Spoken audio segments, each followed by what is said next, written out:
Recorded Books and One Click Digital present My Spirit Took You In by Louise Troh, narrated by Bahni Turpin. To America, Africa, and the world. Chapter 1. A Man Completely. I stayed in a chair as Eric Duncan crossed my living room in Dallas, Texas. It was about 10 p.m. on September 20th, 2014.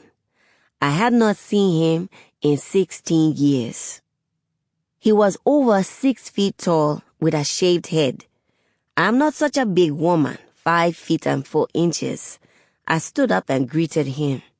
"You are so big." This was not such a good thing to say for my first sentence, but it was all I thought of.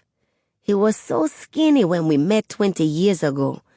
At that time, Thomas Eric Duncan, known to everyone as Eric, was barely a man.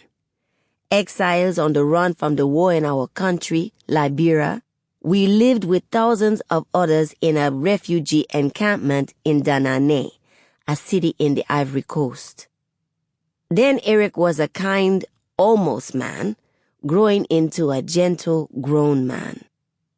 Eric was one of many people I loved in my life, but always I loved him special.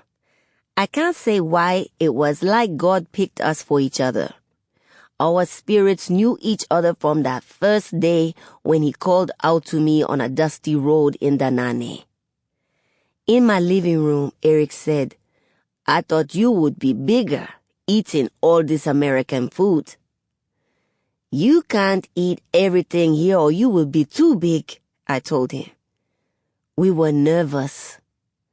Eric's face was broader now. He was older but the same. He had some gray in his beard, but when I looked at him, I could see both men. The young one from the Ivory Coast and this older one, tired from his travels, who had wanted us to be together for so long. When Eric came to Dallas, I was afraid he would not love me when he saw how old I'd become. I was 54 years old, 10 years more than him. My legs hurt, gray was coming into my hair.